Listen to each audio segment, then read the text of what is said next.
नमस्कार दोस्तों, online YouTube channel पर आपका स्वागत है।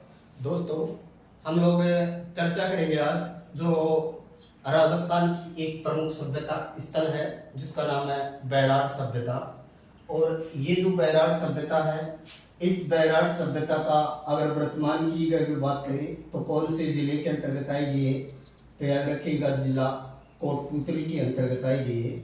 वैसे इसका संबंध जयपुर से है, लेकिन अभी जो नए जिले बने हैं उसके अकॉर्डिंग विराटनगर जो तहसील है उसको कोटपुतली की जिले के अंतर्गत रखा है, इसलिए बैराट सभ्यता का संबंध कोटपुतली जिला या वर्तमान की अगर बात करें तो कोटपुतली जिला और पहले कहाँ की है जयपुर में।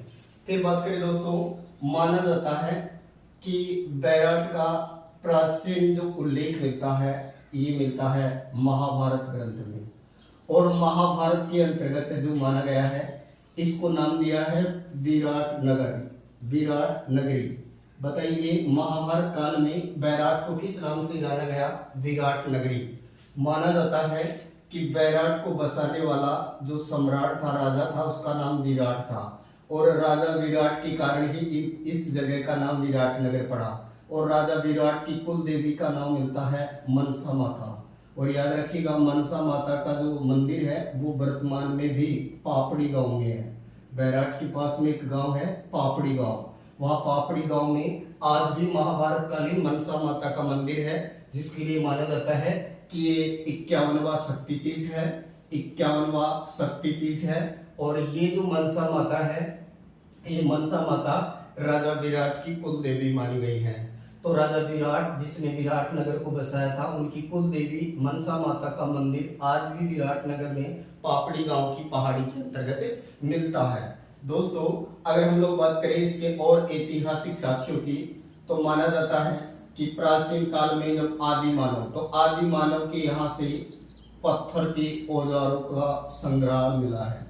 पत्थर के औजार, तो यहाँ से बड़ी मात्रा में पत्थर के औजार मिले हैं जिनका संबंध प्री ऐतिहासिक काल से है या प्री हिस्टोरिक एज से है, जिसका संबंध आदि मानव से माना जाता है। अर्थात आदि मानव ने यहाँ पर है हथियारों का जखीरा मिला है यहाँ से, तो ये हथियार बनाने के कारखाने के तौर पर जाना जाता था। यहाँ से पत्थर का संदूक मिला है, पत्थर का संदूक मिला है यहाँ से। इसके अलावा बात करें पत्थर की औखली, पत्थर की चाकी, आटा चाकी जिसको बोलते हैं, आटा चक्की। इसके अलावा एक टखना टूटा हुआ सिंह की मूर्ति, टखना टूटा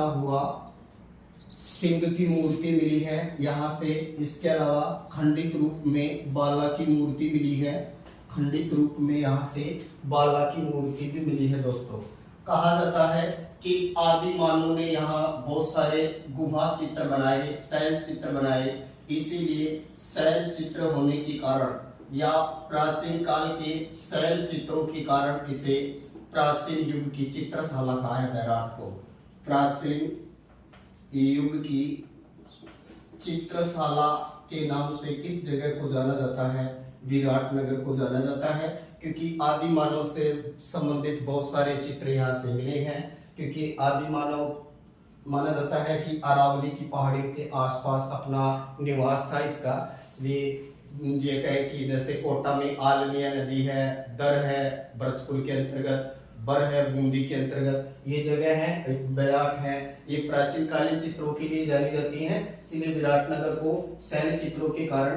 प्राचीन युग की चित्रशाला के तौर पर जाना जाता है। माना जाता है दोस्तों कि जब महाजनपद का जब समय था, महाजनपद, तो महाजनपद काल के अंतर्गत अगर हम लोग बात करें तो यहाँ राजस्थान के अंतर्गत एक महाजनपद था, मत्स्य महाजनपद। और ये जो मत्स्य जो महाजनपद था, ये जो मत्स्य महाजनपद था, इसकी जो कैपिटल थी वो बैराट ही थी। तो मत्स्य जो महाजनपद था उसकी राजधानी कहाँ बताएंगे? तो विराट नगर। दोस्तों, एकीकरण में एक ध्यान रखना, वो मत्स्य संघ बना था जिसकी राजधानी अलवर रखी गई थी। ये मत्स्य महाजन पद है। अगर मत्स्य महाजन पद की राजधानी पूछे तो विराटनगर होगी, लेकिन एकीकरण में जो फर्स्ट चरण आता है मत्स्य संघ, जिसका नाम के.एम. मुंशी के द्वारा रखा गया था, वो इसी को आधार माना था कि प्राचीन काल में ये जो भूभाग था वो मत्स्य संघ के अंतर्गत माना गया, इसलिए इसको नाम दिया मत्स्य संघ। तो याद रखिएगा, महाजनपद काल में विराटनगर में किसकी राजधानी मानी गई? तो मत्स्य महाजनपद की राजधानी थी। कहा जाता है दोस्तों कि जो चीनी यात्री था, ये चीनी यात्री जिसका नाम मिलता है हेनसांग, चीनी यात्री जिनका नाम क्या था? हेनसांग को नीति शास्त्र का पंडित बोलते हैं, यात्रियों का राजकुमार बोलते हैं इन्हें, और इन्हें शाक्य मुनि के तौर पर भी जाना जाता है। इनका मूल नाम था युआन चुआंग और इन्हीं को बोलते हैं स्वान चुआंग, और इनका संबंध था चीन से, और ये चीन से आया था बौद्ध धर्म की शिक्षा लेने के लिए। इसने हमारे यहाँ से शिक्षा प्राप्त की नालंदा से। जब ये यहाँ अध्ययन करने आया था उस समय नालंदा का जो ये कहें कि प्रिंसिपल या अध्यक्ष था वो शील नामक व्यक्ति को माना गया है। और इस हेनसांग जो चीनी यात्री था ये लगभग 634 ईस्वी के आसपास राजस्थान आया। पहले ये झालोर में गया, उस जगह को नाम दिया जाता है भीनमाल, और भीनमाल को इसने लिखा पीलो मोलो। तो याद रखिए, भीनमाल को क्या नाम दिया? पीलो मोलो। जबकि ये बैराट आया और बैराट को इसने अपनी किताब में क्या नाम दिया है? तो पार यात्र। तो याद रखिए, बैराट को क्या कहा? पार यात्र। तो पार यात्र का संबंध वर्तमान विराटनगर से लगाया जाता है दोस्तों। पहले ये भीनमाल गया, उसको पीलो मोलो लिखा इसने, और बैराट को लिखा पार यात्र। और याद रखिए, हेनसांग की जो प्रसिद्ध किताब है उसका नाम है CUकी, यानी पश्चिमी देशों की यात्रा, क्योंकि चीन से भारत पश्चिम में पड़ता है।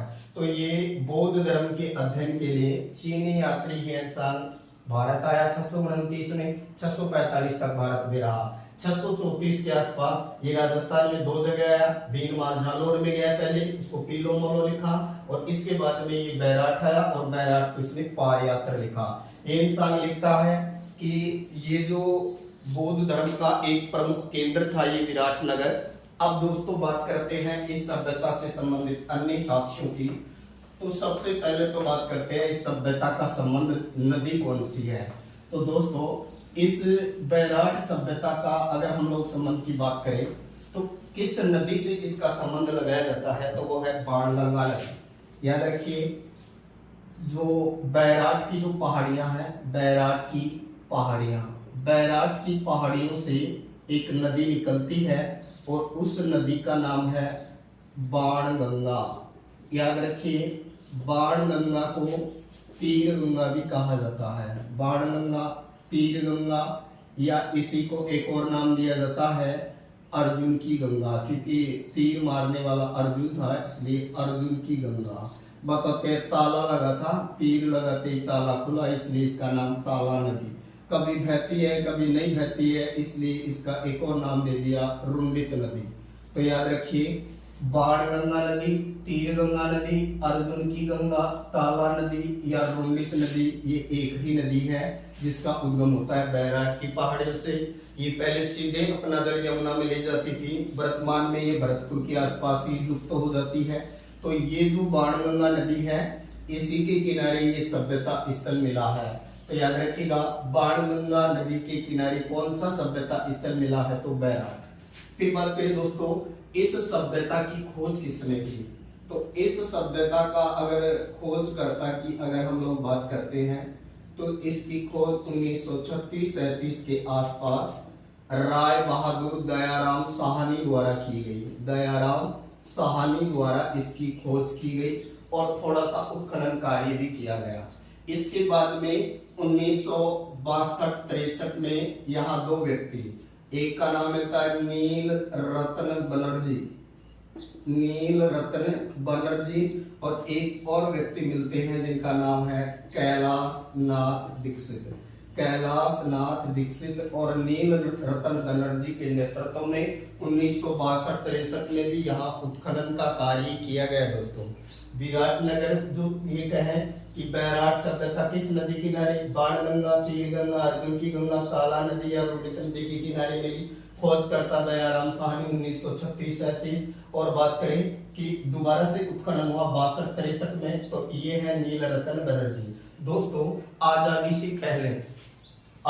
से पहले जो जयपुर का जो एक शासक था जिसका नाम मिलता है राम सिंह, आमेर या जयपुर के शासक राम सिंह द्वितीय के समय यहाँ विराटनगर में खुदाई हुई और खुदाई के परिणाम स्वरूप जो बेइज्जत की डोंगरी है वहां से एक मंजूसा मिला और ये मंजूसा था वो स्वर्ण था, मतलब सोने का एक संदूक मिला। इस मंजूसा में क्या मिली है दोस्तों, याद रखिएगा, इसमें हड्डियां मिली हैं और इनका संबंध लगाया जाता है भगवान बुद्ध की अस्थियों से। अर्थात ये माना जाता है कि भगवान बुद्ध ने मरने से पहले ये कहा था कि मेरे मरने के बाद में मेरे ऊपर स्तूप का निर्माण करना। उनके मरने के बाद में शिष्यों में आपस में लड़ाई हो गई स्तूप बनाने की, इसलिए उनकी अस्थियों को 8 बराबर भागों में डिवाइड किया गया और उन्हें 8 स्तूपों के अंतर्गत रखा गया। माना जाता है कि उनमें से विराटनगर का भी एक दावेदार शासक था। इसलिए ये जो राजा राम सिंह के टाइम जो खुदाई हुई,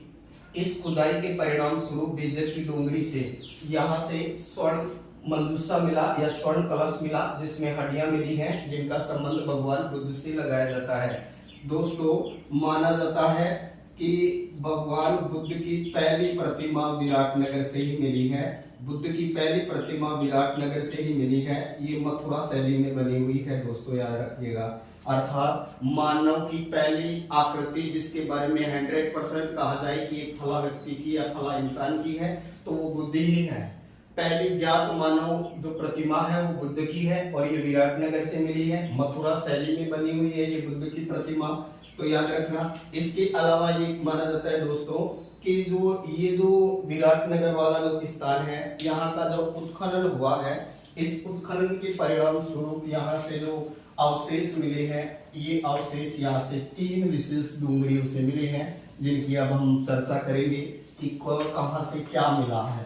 तो दोस्तों सबसे पहले तो याद रखिएगा, बैराट एकमात्र ऐसा स्थान है जिसके आसपास पत्थरों की बहुत ज्यादा प्रधानता होने के बावजूद भी यहाँ के लोगों ने अपने भवनों का निर्माण ईंटों से किया है। ईंटों से भवन निर्माण किया है, ये एक बड़ी विचित्रता है। आसपास पत्थरों की प्रधानता होने के बावजूद भी निर्माण किससे किया है, ईंटों से किया है। और दोस्तों इन ईंटों की तुलना वर्तमान में किससे की जाती है, तो इन ईंटों की तुलना वर्तमान पाकिस्तान में जो जगह है मोहनजोदड़ो, इसका अर्थ है मृतकों का टीला या सिंध का नकलिस्तान जिसको बोलते हैं, तो मोहनजोदड़ो की ईंटों से या सिंधु घाटी सभ्यता में जो ईंटें मिली हैं, ऐसी ही ईंटें विराटनगर से मिलती हैं दोस्तों। चलिए याद रखिएगा, आसपास पत्थरों की प्रधानता होने के बावजूद भी विराटनगर से जो भवन निर्माण मिले हैं वो किसके मिले हैं, ईंटों के मिले हैं। यहाँ मुख्य रूप से 3 डूंगरियां हैं दोस्तों। ये 3 डूंगरियों से यहाँ विशेष अवशेष मिलते हैं। नंबर 1 जिसको नाम दिया है भीम की डूंगरी, और दूसरी जो है इसको बोलते हैं गणेश डूंगरी। और गणेश डूंगरी पर महादेव का मंदिर है, इसलिए कंफ्यूजन नहीं होना है। इसका एक और नाम हो गया महादेव की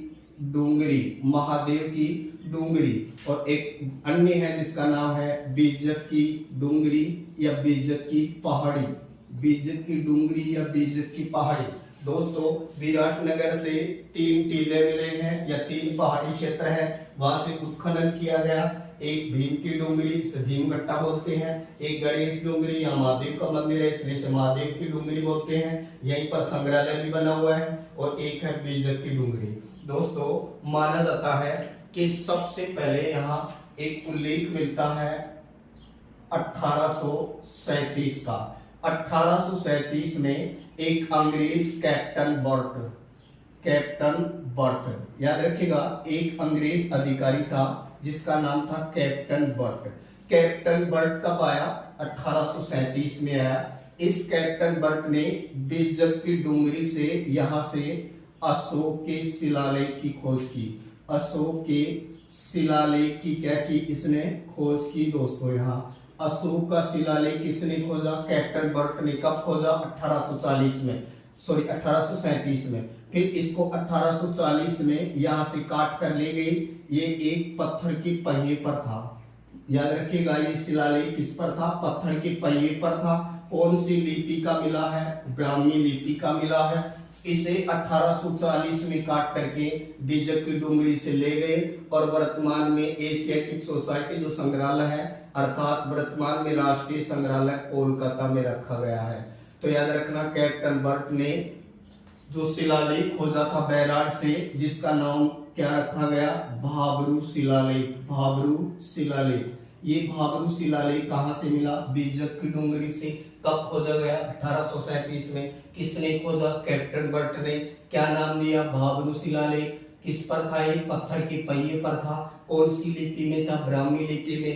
कब काट कर ले गए? 1840 में। कहाँ है वर्तमान में? कोलकाता संग्रहालय में। और दोस्तों यही वो भाबरू शिलालेख है जो ये बताता है कि अशोक बौद्ध धर्म मानता था। अशोक बौद्ध धर्म मानता था, ये सिद्ध करता है। इसी में अशोक का नाम अशोक मिलता है।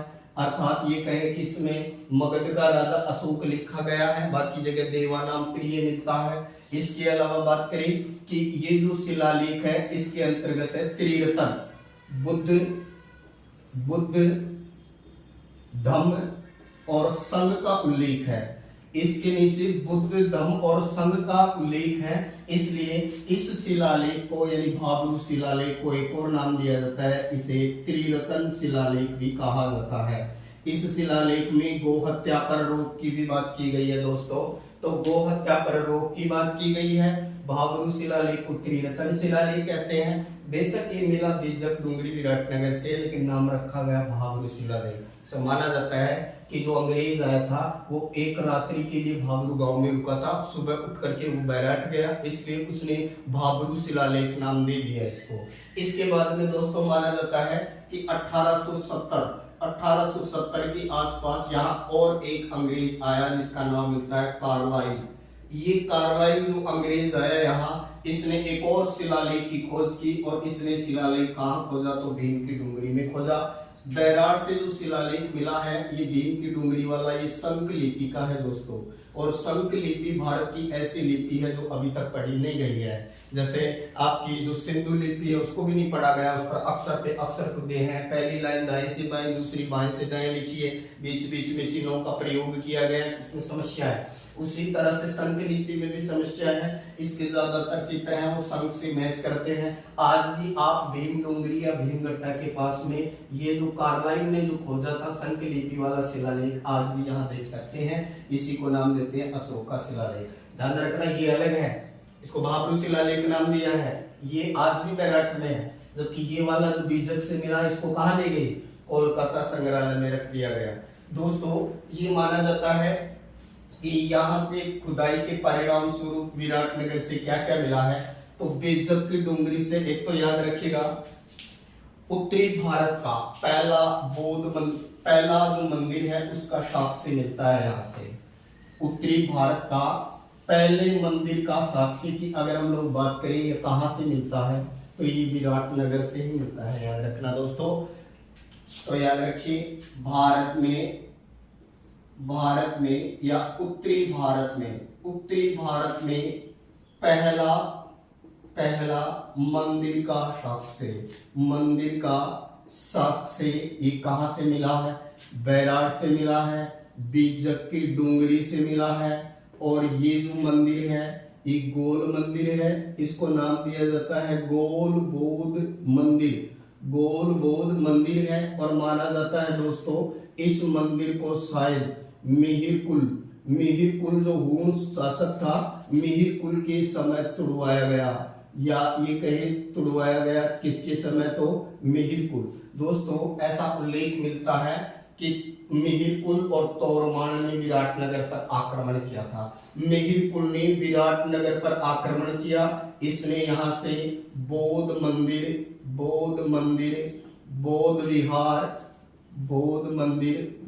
विहार और इसके अलावा बौद्ध मठों का विध्वंस किया, या बौद्ध मठों को इन्होंने क्या किया? नष्ट किया। याद रखिए तो मिहिर पुल को विराटनगर का विनाशक कहा जाता है। विनाशक, ये कहे कि विराटनगर का विनाशक किसको कहा गया, तो मिहिर पुल को कहा गया, जो कि हुण शासक था। इसने यहाँ 9 कोटि का मतलब होता है 9 करोड़ बौद्ध भिक्षुओं का या उपासकों का इन्होंने यहाँ कत्ल करवाया था। दोस्तों याद रखिएगा, या 9 कोटि जो बौद्ध भिक्षु थे उनको मरवाने वाला कौन था, तो मिहिर पुल था। यहाँ के बैराट के उत्खनन से सूती कपड़े का साक्ष्य मिलता है। सूती कपड़े का क्या मिला है, साक्ष्य भी मिलता है। दोस्तों माना जाता है कि चंद्रगुप्त मौर्य ने चाणक्य की मदद से, चंद्रगुप्त मौर्य ने चाणक्य की मदद से विराटनगर को जीता था। चंद्रगुप्त मौर्य ने चाणक्य की मदद से विराटनगर को जीता था। इसके अलावा दोस्तों बात करें कि विराटनगर से आदि मानव के यानी प्रौढ़ ऐतिहासिक काल के साक्ष्य मिलते हैं, आदि ऐतिहासिक काल के साक्ष्य मिलते हैं। इसके बाद में बात करें हम लोग महाजनपद के यहाँ से उल्लेख या ये कहें कि अवशेष मिलते हैं, तो बात करें यहाँ से किसके बारे में उल्लेख मिला है, आदि मानव के शैल चित्र मिले हैं, तो आदि मानव से संबंधित। इसके अलावा बात करें महाजनपद कालीन अवशेष मिलते हैं। इसके अलावा विराटनगर से मौर्य कालीन अवशेष मिले हैं, और मौर्य कालीन अवशेष के अलावा बात करें तो यहाँ बौद्ध कालीन अवशेष मिले हैं, और बौद्ध कालीन अवशेषों की बात करें इसके अलावा तो यहाँ से मुगल कालीन साक्ष्य भी मिले हैं, और वर्तमान में भी विराटनगर आबाद है। तो कहें कि दोस्तों मौर्य काल की अगर बात करें तो चंद्रगुप्त मौर्य ने चाणक्य की मदद से विराटनगर को जीता था। मुगल काल की बात करें तो अकबर व जहांगीर के समय यहाँ सिक्के डाले जाते थे, यानी यहाँ क्या थी, तो दोस्तों याद रखना यहाँ टकसाल थी, इसमें तांबे के सिक्के डाले जाते थे। अकबर और जहांगीर के समय तक यहाँ सिक्के डाले गए। इसकी नेक्स्ट बात करें तो यहाँ से मुगल गार्डन का साक्ष्य आज भी देख सकते हैं। यहाँ मुगल गार्डन है, मुगल दरवाजा है, ईदगाह है, यहाँ मुगल कालीन ईदगाह है, और मुगल कालीन टकसाल के साक्ष्य है। इसके अलावा सोनी जी की नसिया है, यहाँ जैन छतरियां है। दोस्तों याद रखिए जैन छतरियां है यहाँ पर। और बात करें यहाँ जो भीम डूंगरी है वहां पर एक गड्ढा है जिसको भीम का गड्ढा बोलते हैं। ऐसा उल्लेख मिलता है कि द्रौपदी को प्यास लगी और भीम ने चट्टान में लात मारी या पैर मारा, जिसके कारण वहां से जल निकल आया, जिसके कारण इस जगह को उस भीम लाट के तौर पर जाना जाता है। माना जाता है दोस्तों कि विराटनगर की जब खुदाई की गई तो खुदाई के परिणाम स्वरूप सूती कपड़े में लिपटी हुई 36 मुद्राएं मिली हैं। सूती कपड़े में लिपटी हुई, तो याद रखिएगा विराटनगर के उत्खनन से सूती कपड़े में लिपटी हुई कितनी मुद्राएं मिली, टोटल 36 में से ये माना जाता है कि ये इनमें से राजा मिनेंडर की भी है। राजा मिनेंडर की मुद्रा भी मानी गई है, और माना जाता है कि ये जो राजा जो था ये यूनान का था, यूनानी राजा था, जिनका समय 150 ईसा पूर्व से और लगभग 160 ईसा पूर्व के आसपास का माना जाता है। यानी ये कहें कि राजा मिनेंडर जो था उसकी यहाँ से मुद्राएं मिली हैं। ये कहें कि 136 की टोटल, इनमें से 8 प्राचीन भारत के पंचमारक सिक्के हैं। पंचमारक सिक्के, इन्हें आहत सिक्के भी कहा जाता है। पंचमारक सिक्कों को आहत सिक्का भी कहा जाता है, और पंचमारक सिक्के पर 5 चिन्ह होते हैं। ये भारत के सबसे प्राचीन सिक्के हैं, तो भारत के सबसे प्राचीन सिक्के भी यहाँ से मिलते हैं। मिनेंडर जो राजा की मुद्राएं मिली है उनकी संख्या 16 है। राजा मिनेंडर की कितनी है, 16। और बात करें 16 राजा मिनेंडर की है, 8 प्राचीन है, और बात करें 28 इंडो ग्रीक बोल सकते हैं इन्हें। तो यहाँ से राजा मिनेंडर की मुद्रा मिली है, या इन्हें नाम दिया जाता है इंडो ग्रीक मुद्रा। तो इंडो ग्रीक मुद्रा भी कहाँ से मिली है, तो दोस्तों विराटनगर से ही मिली है। विराटनगर के लिए कहा जाता है कि ये जो सभ्यता स्थल है, ये सभ्यता स्थल रंगीन मृद भांडों के लिए भी जाना जाता है। अपने रंगीन मृद भांडों के लिए किस जगह को जाना जाता है? तो याद रखिए, विराटनगर को जाना जाता है। 1999 में यहाँ खुदाई के परिणाम स्वरूप पहली बार बौद्ध गोल मंदिर खोजा गया। ये कहें कि बौद्ध मंदिर जो है इसको खोजा गया। माना जाता है दोस्तों कि महाभारत कालीन साक्ष्य मिलते हैं यहाँ से कि पांडवों ने अपना अज्ञातवास इसी जगह बिताया था। पांडवों ने अपना अज्ञातवास यहाँ विराटनगर में बिताया था। कहते हैं कि अर्जुन ने, जो राजा विराट था जिनकी पुत्री का नाम उत्तरा और पुत्र का नाम उत्तर था, तो जो उत्तरा थी उसको ये कहे कि अर्जुन ने संगीत की शिक्षा भी दी थी। तो दोस्तों विराटनगर से रंगीन मृदभांड भी मिले हैं और विराटनगर एक ऐतिहासिक जगह है, लेकिन प्रशासनिक रूप से ये बहुत पिछड़ा हुआ है। ये एक बोल सकते हैं पर्यटन सर्किट के रूप में बहुत बड़ा विकसित हो सकता है। तो राजस्थान में बौद्ध धर्म का सबसे प्राचीन जो स्थान है वो बैराट ही है दोस्तों। और विराटनगर से ये माना जाता है बुद्ध की प्रतिमा मिली है, जो भारत की पहली ज्ञात मानव प्रतिमा है। चैनल को लाइक करें, सब्सक्राइब करें। थैंक यू दोस्तों।